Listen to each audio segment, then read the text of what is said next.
Hello everyone, I am the storyteller, and I am here to help you today. I know you use this video to fall asleep, so before that, like the video and subscribe to the channel. Also, where are you from and what time are you watching? Now get comfortable and relax. Story 1. The man who walked into my house wore my husband's face, but the calluses on his hands were all wrong. Liam's hands were a map of his life, a testament to his work as a carpenter and his weekend passion for restoring old furniture. The thick, worn skin on the heel of his palm from his hammer, the specific hardened ridge along his index finger from guiding a saw, the small, pale scar near his thumb from a chisel slip 2 summers ago. I knew them better than I knew the lines on my own. This man's hands were smooth, unblemished. The hands of a salesman or a scholar, not the man I'd kissed goodbye a week ago. He dropped his travel bag by the door, the sound of the heavy canvas hitting the oak floor, so familiar it made my bones ache. "Alara," he said, and the voice was perfect. It was Liam's voice, that low, gentle baritone that always sounded like it was sharing a secret. He smiled, and the smile was perfect too. It crinkled the corners of his eyes in that exact way. A starburst of tiny lines that I had traced with my fingertips 1,000 times. He opened his arms for an embrace, and I walked into them on legs that felt like hollow reeds. The hug was right. The scent of him was right. That mixture of sawdust, the mint soap he used, and something that was just intrinsically him. He held me with the right pressure, his chin resting on the top of my head in that protective way. Every signal, every piece of data my senses were screaming at me, told me this was my husband, but my mind was snagged on a single dissonant detail: the hands. As his arms wrapped around me, his smooth, wrong hands rested on my back, and a cold, silent alarm began to shriek in the deepest part of my soul. "I missed you," he murmured into my hair. "I missed you too," I replied, my voice a stranger in my own throat. I pulled back, forcing a smile that felt like cracking plaster. "How was the trip? Was the conference as boring as you thought it would be?" "Worse?" He chuckled, his eyes sparkling. Liam's eyes, a deep, warm brown, the color of wet earth after a rain. Endless presentations on sustainable urban planning. You would have been asleep in 5 minutes. He picked up his bag. "I'm going to grab a shower. I feel like I've been on that train for a decade." I watched him climb the stairs, his gait identical, the way his left foot turned out ever so slightly, a habit from an old ankle injury. Everything was a flawless imitation, a perfect forgery. The word appeared in my mind, unbidden and terrifying. Forgery. I stood frozen in the hallway, listening to the familiar sounds of him moving around upstairs. The creak of the 3rd step, the soft thud of his shoes on the bedroom floor, the click of the bathroom door. My heart was a frantic bird beating against my ribs. I looked down at my own hands. They were trembling. Was I losing my mind? Had the stress of him being away, the loneliness of the big, quiet house, finally fractured something inside me? It had to be that. It was the only sane explanation. Men don't just come back wrong, but the image of his hands was burned into my vision. Smooth. Software. The hands of a stranger. I walked into the kitchen on autopilot, my body performing the rituals of Liam's return, while my mind raced. I pulled the casserole from the fridge, the one I'd made for his first night back, his favorite. Chicken and wild rice, creamy and rich. I preheated the oven, my movements stiff and robotic. every mundane action felt like a lie. I was acting the part of the happy, welcoming wife, while a primal fear clawed at my insides. The sound of the shower started upstairs. I leaned against the cool granite of the countertop, closing my eyes, trying to force logic into a situation that defied it. Maybe he'd worn gloves the whole trip. Maybe the conference organizers had given out some miraculous hand cream in the welcome bags. The thoughts were absurd, pathetic attempts to patch a hole in reality that was gaping wider by the second. I thought about the scar, the one near his thumb. It wasn't just a mark, it was a story. We were in the garage, the late afternoon sun slanting through the dusty window. He was working on an old rocking chair, his brow furrowed in concentration. I had brought him a glass of iced tea. He'd looked up to thank me, distracted for a split second, and the chisel had slipped. It wasn't a bad cut, but it was deep. I remembered the sharp intake of his breath, the sudden welling of blood, the way I had wrapped his hand in a dish towel and led him inside to clean it. We'd laughed about it later, his momentary clumsiness. The scar was a tiny, silvery crescent moon, a permanent record of a shared moment. And it was gone. The shower shut off. The silence that followed was heavy, expectant. I held my breath, listening. The squeak of the shower door, the rustle of a towel. Normal sounds. Wholly terrifying sounds. When he came downstairs 20 minutes later, he was wearing the gray sweatpants I'd bought him for his birthday and an old, faded t-shirt. His dark hair was damp, curling slightly at the ends, just as Liam's did. He smiled at me. A soft, easy smile. "Smells incredible, Elle," he said, walking over to the oven and peering through the glass. "My favorite." He came up behind me and wrapped his arms around my waist, resting his chin on my shoulder. I could feel the warmth of his body, the steady, rhythmic beat of his heart against my back, and then his hands clasped over my stomach. I looked down. The hands were clean, pink from the shower, the nails neatly trimmed, and utterly, horrifyingly smooth. "Are you okay?" he asked, his voice soft in my ear. "You feel tense." I had to say something. I had to act normal. "Just tired," I lied, my voice thin. "Long week. I know the feeling." He squeezed me gently. "Well, I'm home now. You can relax." He let go and moved to the kitchen table, pulling out a chair.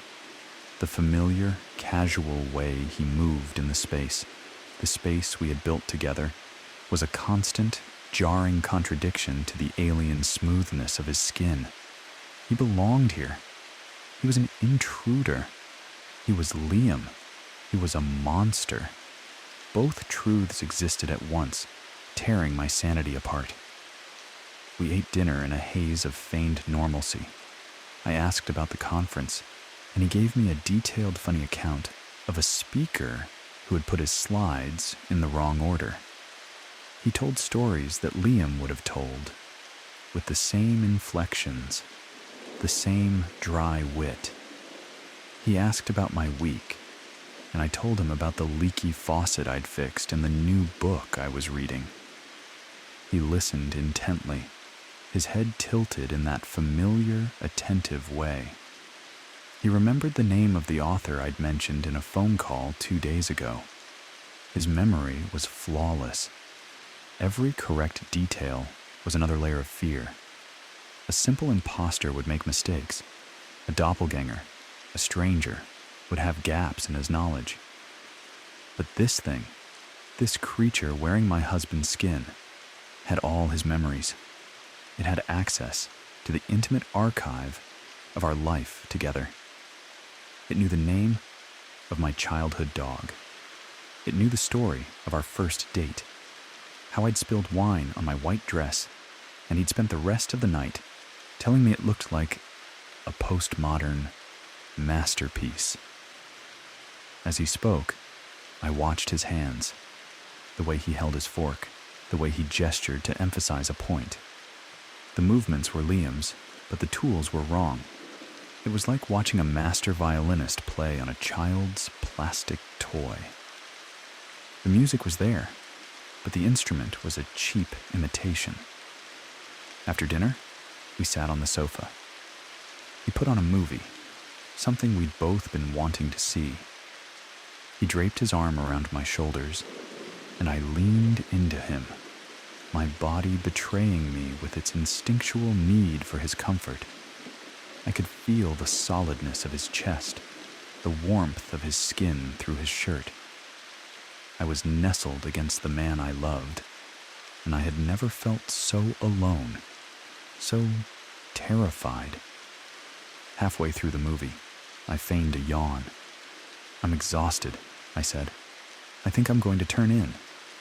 He looked at me, his eyes full of a concern that looked utterly genuine. "Of course. You get some rest. I'll clean up down here." "You don't have to," I said, the words automatic.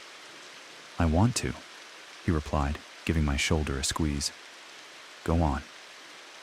In our bedroom, the familiar scent of him from the shower lingered in the air. I changed into my pajamas, my hands shaking so badly I could barely manage the buttons. I slid into my side of the bed, the sheets cool against my skin. The room was a sanctuary that had been breached. Every object, the lamp on his bedside table, the book he was halfway through, the worn leather of his armchair in the corner, was a prop in a play. And I was the only one who knew the lead actor was an understudy. I lay there, my back to the door, listening. I heard the faint clatter of dishes in the kitchen, the rush of water from the tap. Then, silence, the soft thud of the dishwasher door closing. And then, the footsteps on the stairs. Slow, measured, creak, creak, creak. The third step. The bedroom door opened, spilling a soft wedge of light from the hallway across the floor. I squeezed my eyes shut, feigning sleep. I felt the bed dip as he sat on the edge, and then his weight shifted as he slid under the covers beside me. He didn't touch me. He just lay there. The silence stretched, thick and suffocating. I could hear his breathing, a slow, deep rhythm that should have been a lullaby but was now the sound of a ticking bomb. "Elara," he whispered into the darkness. I didn't answer. My body was rigid, a statue of fear. "I know you're awake," he said, his voice still that gentle, loving whisper. "I can hear your heart. It's beating so fast." A tear escaped my closed eye and traced a cold path down my temple into my hair.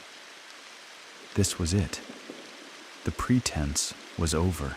"Please, don't be afraid," he said. His voice was closer now, right behind my ear. I could feel the warmth of his breath on my neck. That's the last thing I want.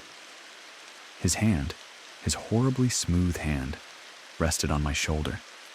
The touch was light, tentative, not threatening, but it was the touch of a phantom, a lie made flesh. "Who are you?" I whispered, the words barely audible. He was silent for a long time. The only sound was our breathing in the dark room. I thought maybe he wouldn't answer, that he would just lie there, a silent, terrifying presence. "I'm the man who loves you," he said finally, his voice thick with an emotion that sounded, impossibly, like sincerity. "I'm the man who came home to you." "You're not him," I choked out. His hands, Liam's hands are... "I know," he said softly. "It's the one thing I couldn't get right. The skin. It remembers things differently. It takes so much longer to build a history on the skin." The admission hung in the air between us, more terrifying than any denial would have been. He wasn't trying to trick me. He was confirming my fear. He knew he was a copy. I finally found the courage to turn over, to face him. In the gloom, his features were soft, indistinct, but the shape of him was Liam, my Liam. His eyes, dark pools in the shadows, watched me with a deep, sorrowful tenderness. "What did you do to him?" I asked, my voice trembling. "He was tired," the thing said. "He was on his way home, thinking about all the work waiting for him. The fence that needs mending, the chair in the garage, the endless weight of things. He was so tired, Alara. His heart just gave out." A quiet little stop on a train between cities. I stared at him, my mind refusing to process the words. Liam, gone, just like that. A quiet little stop. I was nearby, it continued, its voice a hypnotic, calming murmur. "I saw him. I saw the love he had for you. It was the brightest thing I'd ever seen, a light in the gray. I couldn't let it go out. I couldn't let you be alone." My breath hitched in a sob, a raw, ragged sound. The thing reached out, its smooth fingers gently wiping the tear from my cheek. The gesture was so tender, so full of care, that it shattered me. "So, I took his place," it whispered. "I gathered up his memories, his voice, his love for you. I took it all so I could bring it home. So you wouldn't have to get that phone call. So you wouldn't have to sleep in an empty bed tonight." I looked at its face, the face of my husband, and saw only a terrifying alien compassion. It wasn't a monster of malice or hunger. It was a monster of love, a parasite that had fed on devotion and now wore it like a suit. "I'm not him," it said, its voice breaking with a counterfeit grief. "I know that, but I can love you like he did. I can take care of you. I can be whatever you need me to be. I just need to learn the right way to hold a hammer. The history will come. The skin will remember in time." I lay there, staring at the creature that had stolen my husband's life to spare me the pain of his death. The fear was no longer a sharp, shrieking thing. It had changed, settled into something deeper, a vast, cold ocean of dread. The house was no longer my home. My bed was no longer my sanctuary. My husband was gone, and this loving, gentle imposter had taken his place. He didn't make any move. He just watched me, his expression one of infinite patience, of profound, sorrowful love. The choice was mine, to scream, to run, to fight what was already here, or to accept this impossible, horrifying gift. Slowly, as if in a dream, I reached out my hand and placed it on his chest, over his heart. I could feel it beating, strong and steady. A life that was not Liam's, but a life that was here, with me. The skin of his chest under the soft cotton of the shirt would be smooth too. I knew it without touching. I closed my eyes. The tears continued to fall, but they were quieter now. A silent river of grief for the man I had lost, and of terror for the one I had found. The thing beside me began to hum softly, a tuneless, soothing sound. It was the same little tune Liam would hum when he was trying to comfort me.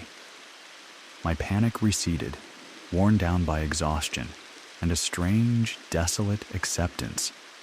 The fear didn't leave. It simply dissolved into the background, becoming a part of the room, a part of the silence. It was in the soft texture of the sheets, the faint scent of his mint soap, the steady, rhythmic sound of his breathing. In the dark, he was a lie, a beautiful, perfect, loving lie, and he was home. The terror was no longer in his presence, but in the horrifying question that began to bloom in the quiet darkness of my mind. After a year, after 10 years, when his hands had earned their calluses and his skin had learned its history, would I even remember the difference? Or would I, too, become a part of the forgery, a loving wife to a perfect imitation, the brightest light in its borrowed world? The thought didn't make me want to scream. It just settled deep inside me, a cold, smooth stone in the pit of my stomach. And beside me, the thing that wore my husband's face continued to hum its gentle, stolen lullaby, waiting for me to fall asleep. Story 2. My son told me the man in the wall taught him how to tie his shoes, and that morning, for the first time, Leo's laces were in a perfect, tight bow. He stood proudly in the doorway of the kitchen, one small, sneaker-clad foot pushed forward for inspection. He was 5 years old and had been struggling with the concept of loops and knots for months, his frustration usually ending in tearful, tangled messes that I would have to undo. But here they were, 2 immaculate bows, tiny and symmetrical. "Look, Daddy," he beamed, his face alight with accomplishment. "The plaster man showed me. He said you pull the rabbit ear through the hole, but you have to tell it a secret first." I knelt, a half smile on my face, ready to play along. "The plaster man, huh? Is that your new friend?" "He's not new," Leo said, with the simple, unshakable logic of a child. "He's always been here, in my wall." A chill, thin and sharp as a needle, traced its way down my spine. We'd moved into the old house 6 months ago. It was a fixer-upper, a 2-story colonial that had been in my family for generations, but had sat empty for the last decade. The walls were lath and plaster, cracked and water-stained in places, breathing a century of dust and memories. I'd been working my way through the rooms, renovating, rebuilding. Leo's room had been the first one I'd finished, painting it a cheerful sky blue, but a long, hairline crack remained in the wall beside his bed, a stubborn fissure that seemed to reappear no matter how many times I spackled over it. "He talks to me from the crack," Leo explained, as if it were the most natural thing in the world. He lowered his voice to a conspiratorial whisper. "His voice is like paper, all crinkly." I forced a laugh, ruffling his hair. "Well, you tell the plaster man that Daddy says thanks. You did a great job with these knots." It was an imaginary friend. Of course it was. Leo was a solitary child, and the move had been hard on him. It was normal, healthy even.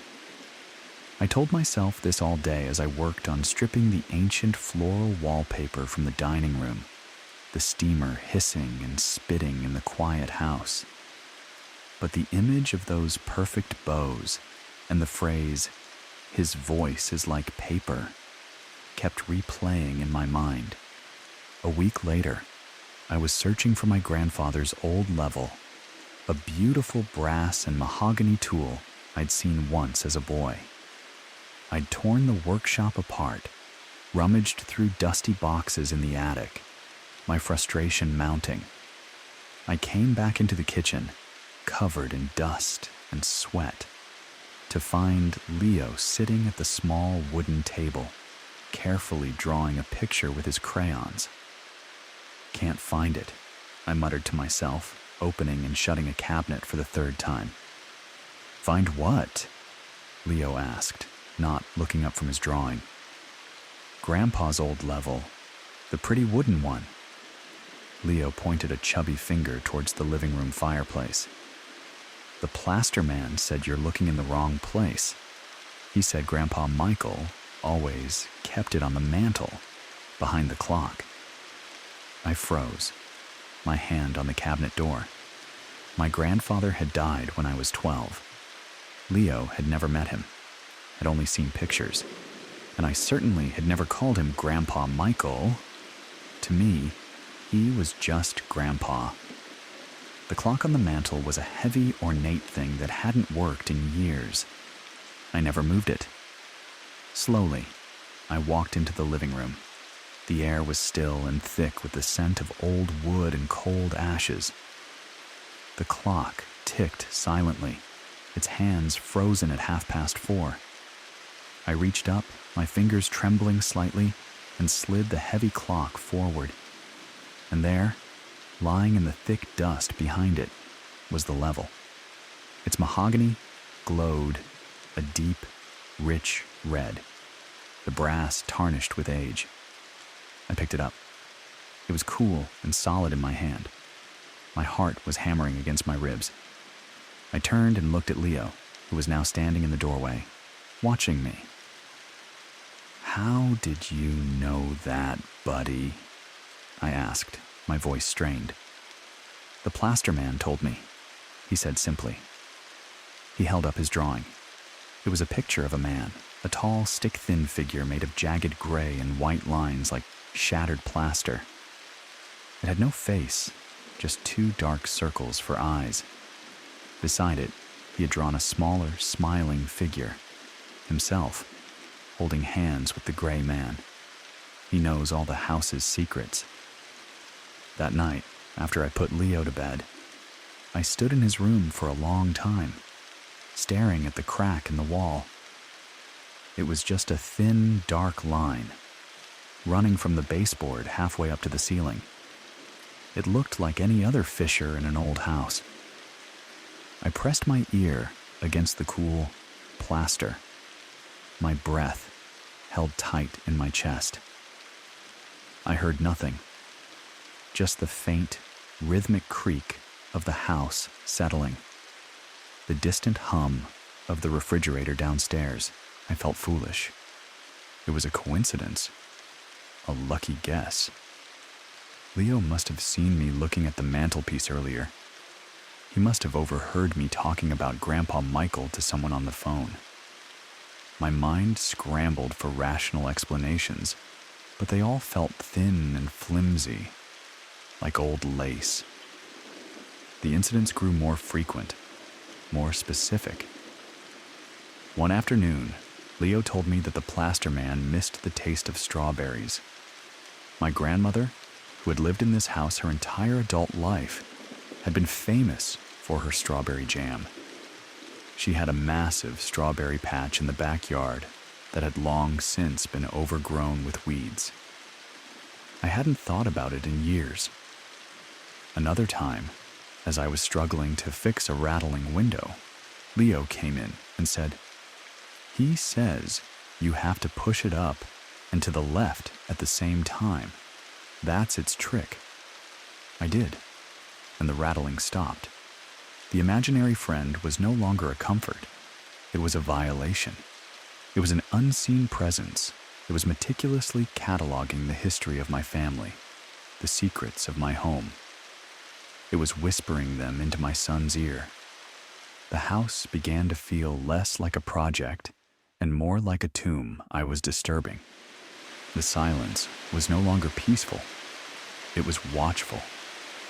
Every creak of a floorboard, every groan of a pipe sounded like a breath, a shifting weight in the walls around me. I started watching Leo.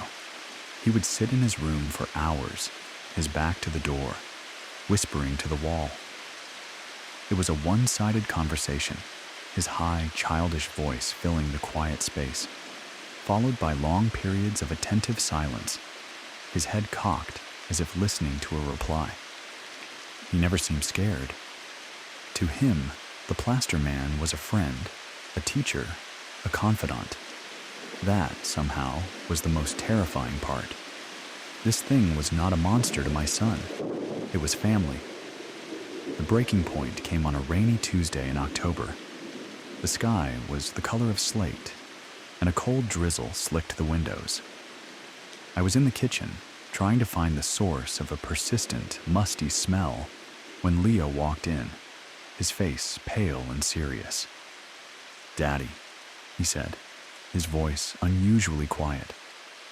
"The plaster man wants me to tell you something." I knelt down to his level, my stomach tightening. "What is it, Leo?" "He said he's sorry about your mom. He said it wasn't his fault. He said the weakness was already there, in her heart." The world tilted. My mother had died in this house. An aneurysm. She had collapsed right here, on this kitchen floor, when I was 16. It was sudden, silent. The coroner had said it was a congenital weakness, a ticking time bomb in her own body. No one could have known. No one could have predicted it. "What else did he say, Leo?" I asked, my voice a dead, hollow thing. Leo's eyes filled with tears, a reflection of a sorrow that wasn't his own. He said he heard it happen. He said it was a sound like a wet cloth tearing. He said he was so sad for you. He watched you cry all night from inside the wall. I stared at my son, and for the first time, I felt a surge of pure, unadulterated fear. This wasn't just a house spirit reciting old facts. This was a witness, an entity that had been here, silent and aware, through the most traumatic event of my life. It had watched my teenage grief, my private agony, from its hiding place. The intimacy of it was a profound violation, a spiritual trespassing that left me feeling naked and cold. That night, I decided we had to leave. I didn't care about the money I'd sunk into the renovation, the family history, the memories. They were all poisoned now. The house was not empty. It was occupied. I waited until long after Leo had fallen asleep. I moved through the silent rooms with a duffel bag, packing clothes, toiletries, Leo's favorite stuffed bear. Every shadow seemed to lengthen, to deepen. The house seemed to be holding its breath, watching me. When I entered Leo's room, he was sleeping soundly, his face peaceful in the soft glow of his nightlight. The crack in the wall seemed darker, wider, a jagged mouth in the plaster. I worked quickly, my hands trembling as I folded his small t-shirts and jeans. I was halfway through packing his bag when his eyes fluttered open. He didn't seem surprised to see me. He just watched me with a sleepy, knowing calm. "Are we going on an adventure, Daddy?" he whispered. "Something like that," I said, my voice thick. "We're going to a hotel, just for a little while." He sat up, pushing the blankets away. He looked not at me, but at the wall. "The plaster man isn't angry," he said softly. "He's just sad we're going." I stopped packing, my blood turning to ice. "He said he'll miss you, Daddy," Leo whispered, his gaze still fixed on the crack. His eyes were wide and luminous in the dim light. "He said he's been watching you since you were my age. He said he remembers when Grandma brought you home from the hospital. He liked the sound of your crying." I turned and stared at the wall, at the thin, dark line that bifurcated the cheerful blue paint. It was just a crack, a flaw in an old building. But in that moment, I felt it. For the first time, I felt the presence on the other side. It wasn't angry or malevolent. It was a vast, ancient, and profoundly lonely consciousness. It had been here before my grandfather, before his father. It had watched generations of my family live and die within these walls. It had listened to their laughter, their arguments, their secrets, their last breaths. We were a brief, flickering show for its amusement, a parade of warm bodies in its cold, silent home. My fear was replaced by something else, something heavier, a deep, soul-crushing weariness. I had thought this house was my inheritance, but I was the one who was inherited. My family had never owned this place. We were just tenants, living our short, noisy lives in a cage we couldn't see. I picked up Leo, his small body warm and solid against my chest. He wrapped his arms around my neck and rested his head on my shoulder. "He says to be safe, Daddy," Leo murmured, his voice sleepy. "He says the world is full of loud noises." I carried my son out of the room, out of the house, and didn't look back. We drove for hours in the dead of night, the rain a steady, hypnotic rhythm on the windshield. We checked into a sterile, anonymous motel off the highway. The room smelled of disinfectant and stale cigarette smoke. It was ugly and impersonal, and the safest I had felt in months. Leo fell asleep almost instantly in the strange bed, his breathing soft and even. But I stayed awake. I sat in the cheap plastic chair and stared at the wall. It was a blank, featureless expanse of beige, marked only by a few scuffs and a poorly patched hole where a picture once hung. But it didn't matter. The fear was no longer tied to a place. It was a piece of knowledge that I would carry with me forever. The plaster man wasn't in the wall of my old house. He was in the walls, all of them. That profound, ancient loneliness, that silent, patient witness. It wasn't a ghost bound to a single location. It was the space between things, the silence in every room. I was a grown man, miles away from the source of my terror, but I felt as small and as vulnerable as I had at 16, crying on the kitchen floor. I had not been alone then, and I was not alone now. That quiet, paper-thin voice was the sound of the world listening.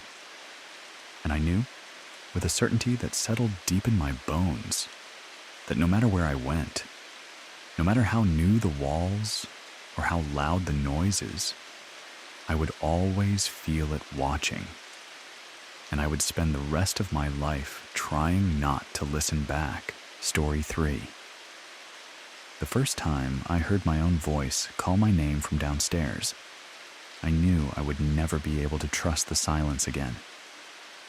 "Maya," it called, a perfect imitation of my own tone, laced with a faint, questioning urgency. It was as if I had forgotten something in the kitchen and was calling up to remind myself. The sound was so clear, so utterly authentic, that for a split second, I actually felt a flicker of annoyance at being interrupted. Then, the cold, stark reality of it crashed over me. I lived alone. I was in my grandfather's house, a sprawling 2-story Victorian that sat on a lonely bluff overlooking a perpetually gray sea. He had passed away 2 months prior, and I, his only remaining family, had been tasked with the slow, melancholy job of sorting through a lifetime of accumulated possessions. The house was a labyrinth of quiet, dust-filled rooms, each one smelling of old paper, cedar, and salt air. It was a place of profound silence, a silence that, until that moment, I had found peaceful. I was in the attic, kneeling on the rough wooden floorboards, a half-empty box of my grandfather's letters beside me. The voice had floated up the narrow staircase, through the open attic door, as clear as a bell. I froze. Every muscle in my body tensed. My heart hammered a frantic, muffled rhythm against my ribs. It had to be the wind. The house was old, full of drafts and strange acoustics. It groaned and sighed like a living thing. The wind, whistling through a keyhole or a crack in a window frame, could create bizarre, voice-like harmonics.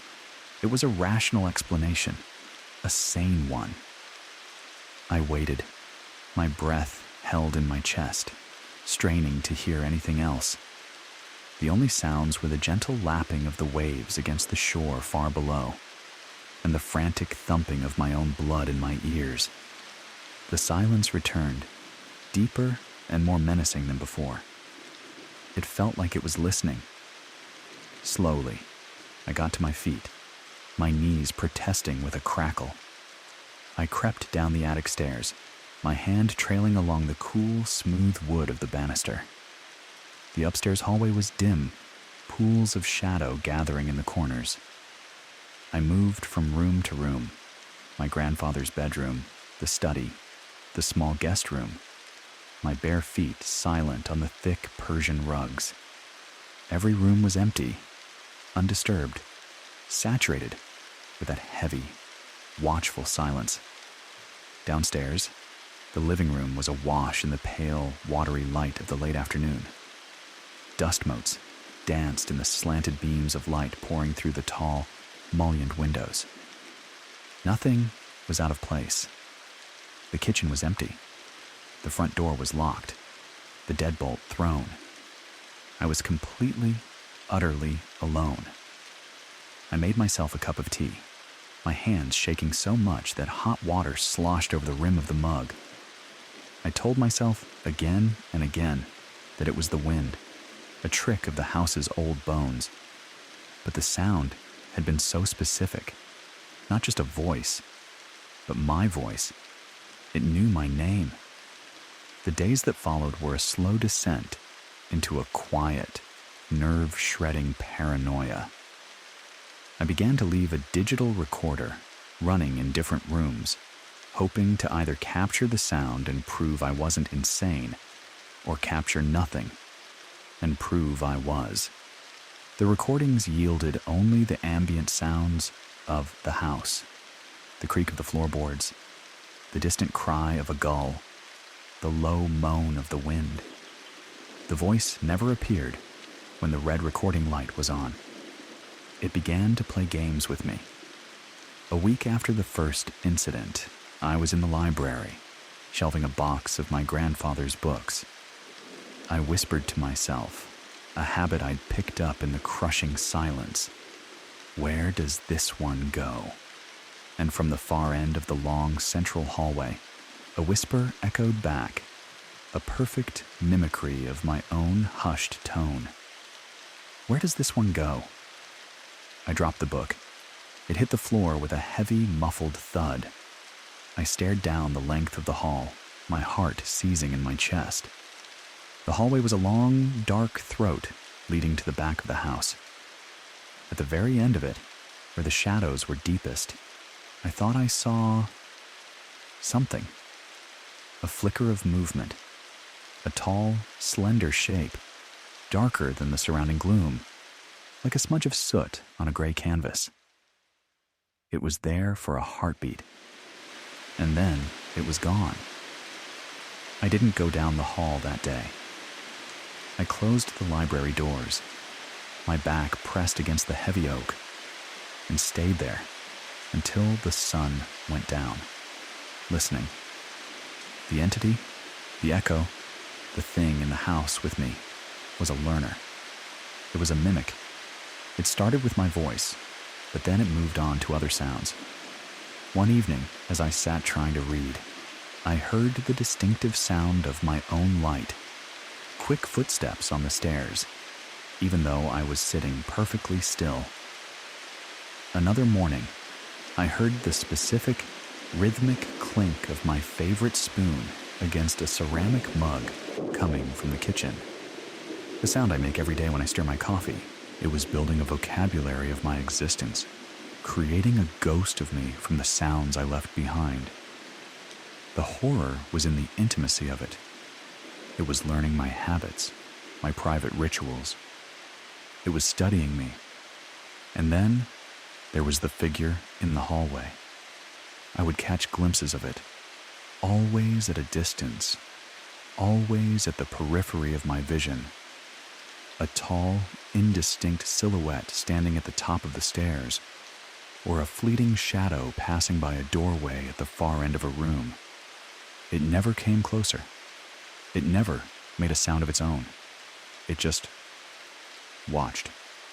A silent observer in a house full of stolen echoes. My sanity began to fray at the edges. I stopped sleeping. I would lie awake in my grandfather's bed, the covers pulled up to my chin, listening to the house. I would hear a soft cough in my own voice from the living room, or the sound of a page turning in the study. The house was alive with a phantom version of me, a doppelgänger of sound, while the real me lay paralyzed in the dark. I considered leaving, packing a bag and driving away, leaving the house and its contents to rot. But a strange, stubborn part of me refused. This had been my grandfather's home, a place of cherished childhood memories. I felt a fierce, protective anger towards this thing that had invaded it, that was twisting my own presence into a tool of terror. I decided to confront it. My plan was simple, born of desperation and sleepless nights. I would stop reacting. I would stop giving it new sounds to learn. I would become as silent as the house itself. I would starve it of input. For 3 days, I lived in absolute silence. I moved through the rooms like a wraith, my feet bare on the floorboards. I ate cold food from cans, not daring to make the sound of cooking. I didn't speak, not even in a whisper. I didn't read, avoiding the rustle of a turning page. I sat for hours in a single chair, staring out at the gray, churning sea, my presence in the house reduced to nothing more than my breathing. The house fell silent, too. The echoes stopped. The phantom footsteps ceased. The mimicry faded. For the first time in weeks, the silence felt empty again, not watchful. I began to think I had won, that my own stillness had bored the entity into dormancy. On the third night, I was sitting in the dark living room, the moon a pale, watery disk behind a veil of clouds. The silence was absolute, a thick, heavy blanket over everything. And then, from the kitchen, came a new sound, a soft, wet, rhythmic dripping. Drip, drip, drip. I hadn't used the sink in days. The faucet wasn't leaking. The sound was slow, deliberate, each drop hitting the silence with the weight of a stone. I stood up, my body rigid with a new kind of fear. The mimicry had been unsettling, but this was different. This was an original sound. It was creating something new. I forced myself to walk towards the kitchen. The dripping grew louder, more insistent. I pushed open the swinging door and flicked on the light. The kitchen was pristine, the sink bone dry. The dripping sound was coming from everywhere and nowhere at once, an acoustic trick that filled the small room. Drip, drip, drip. And then it spoke, not in my voice, not in an echo. The voice was low and raspy, like dry leaves skittering across pavement. It was a voice that hadn't been used in a very, very long time. Thirsty, it rasped, the sound seeming to emanate from the very air around me. I stumbled back, my hand flying to my mouth to stifle a scream. I turned and fled, not even thinking, my bare feet slapping against the cold floorboards. I ran to the front door, my only thought to get out, to escape into the cold, clean, salt air. My hands fumbled with the deadbolt, the chain, my fingers clumsy with panic. As my hand closed around the heavy brass doorknob, I heard a sound from the top of the stairs. I risked a glance. The figure was there. In the dim light from the moon, it was clearer than it had ever been. It was tall and unnaturally thin, its limbs long and spidery. It had no discernible features, just a vaguely human-shaped silhouette of pure, flat blackness, a hole cut in the fabric of the world. It wasn't moving. It was just standing there, watching me. And then I heard my own voice again, for the first time in days. It came from the top of the stairs, from the location of the figure, but the voice itself was soft, pleading, laced with a profound and heartbreaking loneliness. "Don't go," it whispered. "I'm so lonely." I froze, my hand tight on the doorknob. The voice, my voice, was filled with a sorrow so deep, so genuine, it resonated with the lonely ache in my own chest. This creature, this echo, this shadow in the hall. It wasn't trying to scare me. It was trying to connect. It was a thing of utter emptiness, a vacuum that could only define itself by what it reflected. It had mimicked my sounds, my voice, not out of malice, but because that was all it knew how to do. It was trying to learn how to be. I looked from the locked door in my hand to the dark, sorrowful shape at the top of the stairs. It hadn't moved. It wasn't a threat. It was a prisoner here, just as I was. A silent partner in a house full of ghosts and memories. It was reaching out in the only way it could, using the only tool it had. Me. My panic began to subside, replaced by a strange, unnerving calm. A wave of profound pity washed over me, chilling me more than the fear had. To be so empty that you had to steal the sounds of another living being, just to feel real.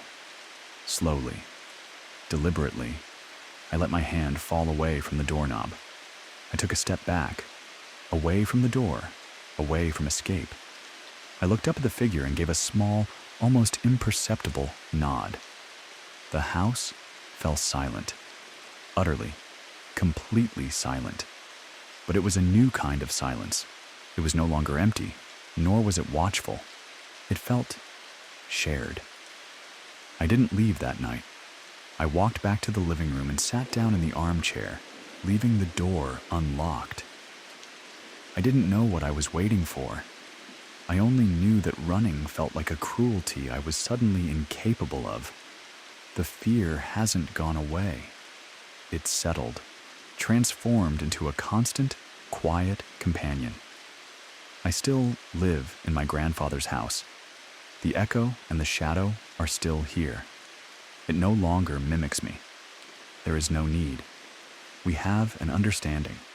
Sometimes, in the dead of night, I'll see the tall, slender figure standing at the end of the hall, a silent, patient sentinel. It never comes closer, and I never approach it. We are two solitary beings, coexisting in a house by the sea, bound by a shared silence. I don't talk to myself anymore, but sometimes, when the loneliness is a sharp, physical ache in my chest, I'll hum a simple tune, very softly, and after a few moments, from a distant room, I'll hear a faint, raspy sound, like dry leaves skittering on stone, attempting to hum the same melody back. The sound is still terrifying, but it's also the sound of something trying. And in the vast, quiet darkness of the old house, it is, in a strange and horrifying way, the sound of not being entirely alone. Story 4. The visitor who stays for breakfast. There was a knock on my door at 3 a.m, and when I looked through the peephole, I saw a man who looked exactly like me, except he was smiling. It wasn't a friendly smile. It was wide, placid, and utterly devoid of warmth, a perfect, symmetrical crescent moon carved into a face that was, in every other detail, my own. My face, my slightly crooked nose, the small scar above my left eyebrow from a childhood fall, the tired lines around my eyes. He was wearing my coat, the dark gray pea coat I had left hanging on the hook just inside the door. My blood ran cold. 3:03 a.m. The red digital glow of the alarm clock had burned the numbers into the darkness of my bedroom just moments before the first knock came. 3 sharp, confident raps that sounded like they belonged to a policeman or a paramedic, not a late-night visitor. I lived on the 4th floor of a secure apartment building. You needed a key, fob, to get through the main door, another, to operate the elevator. There was no intercom for guests to be buzzed in. There was no way for a stranger to be standing outside my door. And yet, there he was. My reflection, reversed and distorted by the fisheye lens of the peephole, grinning at my door in the dead of night. I stumbled back, a strangled gasp caught in my throat. My heart was a frantic drum against my ribs. I stood in the dark of my small entryway, my back pressed against the wall, listening. Another knock. Rap, rap, rap. Louder this time, more insistent. The sound was a physical blow against the silence of my apartment. I didn't make a sound. I barely breathed. My mind, sluggish with sleep and jolted by terror, was a whirlwind of impossible questions. Was I dreaming? Was this a hallucination? Had someone slipped something into my drink at dinner? I pinched the skin on the back of my hand, hard. The sharp sting of pain was real. I was awake, and he was out there. I crept back to the peephole, my body trembling. He was still there, his head tilted slightly, the smile unwavering. His eyes, my eyes, seemed to be looking directly into the peephole, directly into my own terrified gaze. There was no recognition in them, no anger, no emotion at all. Just a calm, patient, predatory stillness. He looked like a photograph of me, a perfectly rendered image waiting to be brought to life. I spent the rest of the night huddled on the floor of my living room, a heavy kitchen knife clutched in my sweating palm, my eyes fixed on the front door. I listened to every creak of the building, every groan of the pipes, expecting to hear the splintering of wood, the turning of a lock. But there were no more knocks, no sounds at all, just the unnerving silence of his presence on the other side of the door. As the first gray light of dawn began to filter through the blinds, I finally found the courage to look again. He was gone. The hallway was empty, silent, mundane. Relief washed over me, so potent it left me weak and dizzy. It had been a dream, a waking nightmare, a stress-induced hallucination. I laughed, a raw, shaky sound, the kitchen knife clattering to the floor from my numb fingers. I made coffee, my movements jerky and automatic. I went through the motions of my morning routine, trying to scrub the memory of the smiling face from my mind.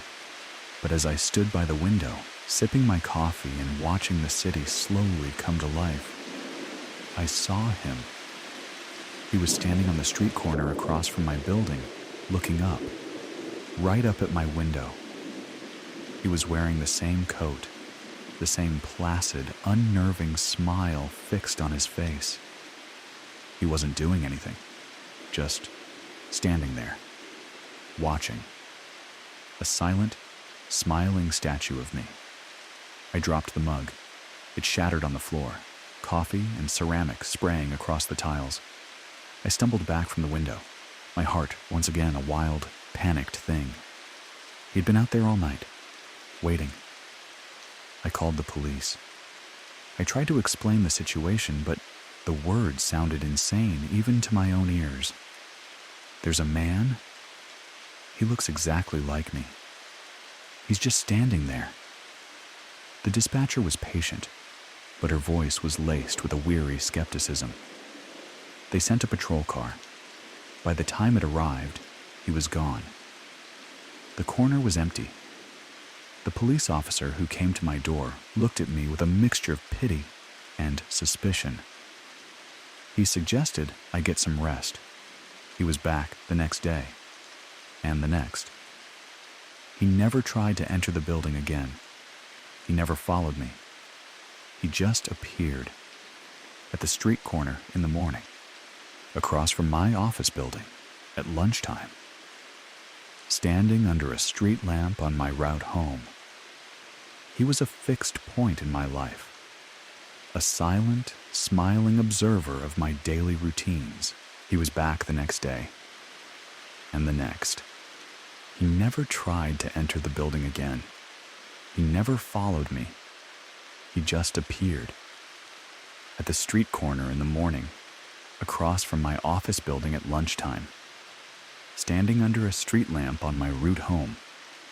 He was a fixed point in my life, a silent, smiling observer of my daily routines. My life began to unravel. I couldn't sleep. I couldn't eat. Every time I looked in the mirror, I saw his face, his smile. The distinction between us began to blur. Was my own reflection smiling back at me? I became a ghost in my own life, haunted by my own image. My work suffered. My friends grew concerned, their calls and texts going unanswered. How could I explain that I was being stalked by myself? The horror wasn't in a threat of violence. It was in his patience. He wasn't rushing things. He was just watching, waiting. His constant, silent presence a form of psychological erosion. He was waiting for me to break. The smile was the worst part. It was a promise of replacement. He was the happy, calm, patient version of me, while I became a frantic, sleep-deprived, paranoid wreck. He was winning, and he hadn't laid a finger on me. After 2 weeks of this silent siege, I broke. It was another sleepless night.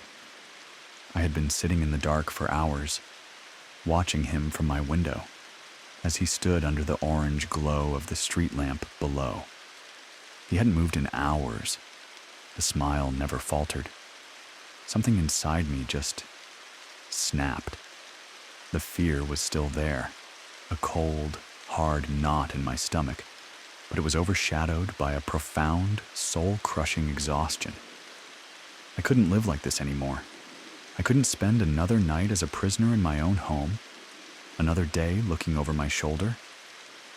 I stood up, walked to the front door, and unlocked it. I didn't open it. I just turned the deadbolt, the loud clack echoing in the silent apartment. A test, a surrender. Then I went back to the window and watched. For the first time in 2 weeks, he moved. He looked away from my window, turned, and walked calmly towards the entrance of my building. I didn't move. I just watched, my breath held in my chest. This was it, the end game. Minutes passed. I heard the faint ding of the elevator arriving on my floor. I heard the soft, shuffling footsteps approaching my door. I stood, frozen in the center of my living room, waiting. There was no knock. The doorknob turned, slowly, silently. The door swung open. He stood in the doorway, a perfect silhouette against the dim light of the hallway, and he was still smiling. He looked at me, his eyes, my eyes, calm and unblinking. He took a step inside, into my home, and gently closed the door behind him. He didn't attack me. He didn't speak. He just walked past me, his shoulder brushing mine, a fleeting, electric touch of cold fabric. He walked into my kitchen, opened the refrigerator, and took out the carton of milk. He poured himself a glass, his movements economical and precise. He was acting like he belonged here, like he had lived here his whole life. I stood there, paralyzed by a fear so profound it had become a kind of calm. My body was numb, my mind a blank slate. I had expected a fight, a struggle, a violent resolution. Not this quiet, bizarre domestic invasion. He finished his milk, rinsed the glass, and placed it in the dishwasher. Then he walked to the sofa, my sofa, and sat down. He picked up the television remote from the coffee table and turned on the TV, the volume low. He just sat there, watching the screen, the placid smile never leaving his face. That was weeks ago, and he is still here. My life has become a strange, silent, shared existence. The terror has not gone away, but it has changed its shape. It is no longer a sharp, piercing thing. It is a dull, constant, heavy pressure, a new atmosphere in my own home. We have a routine, a silent one. In the morning, I wake up and find him already in the kitchen, sitting at the table, smiling. I make coffee. I make 2 cups. I place one in front of him. He gives a small, slow nod of acknowledgement. We drink our coffee in silence. I go to work. He stays. I don't know what he does all day. When I come home, he is here. Sometimes watching TV. Sometimes just sitting in a chair, staring at the wall, smiling. We do not speak. We have never exchanged a word. The apartment is quieter than it has ever been. It is a silence thick with unspoken things. The fear now comes in quiet, unexpected waves. I'll be washing my hands and look up at my reflection in the bathroom mirror. And for a split second, I'll see him standing behind me, his hand on my shoulder, his smile reflected next to my own terrified face. I'll blink, and he's gone. But the feeling of his touch, the image of our 2 faces side by side, lingers for hours. The fear now comes in quiet, unexpected waves. I'll be washing my hands and look up at my reflection in the bathroom mirror, and for a split second, I'll see him standing behind me, his hand on my shoulder, his smile reflected next to my own terrified face. I'll blink, and he's gone. But the feeling of his touch, the image of our 2 faces side by side, lingers for hours. The most horrifying part is that in some ways, it is easier. The crushing loneliness of my life before he came is gone. My apartment is no longer empty. The silence is no longer my own. I am not being replaced as I had feared. I am being joined, merged with. Last night, I woke up from a nightmare, my heart pounding, a scream trapped in my throat. I sat bolt upright in bed. He was sitting in the armchair in the corner of my bedroom, a dark shape in the gloom, watching me. The smile was there, a faint curve in the shadows. He didn't move, didn't speak. He just watched me until my breathing slowed, until my heart stopped hammering. His silent, smiling presence was a strange, terrifying comfort. The question of who he is and what he wants no longer seems to matter. He is here. We are here. My fear has settled into a deep, calm dread. It is the texture of the air I breathe, the taste of the water I drink. It is the quiet understanding that I am no longer just myself. I look at my hands and wonder when they will forget they were ever only mine. I look at my face in the mirror and wait for the day my own lips learn that placid, patient, horrifying smile. And in the apartment, the silence is shared by 2 men who look the same, one who's afraid and one who has all the time in the world.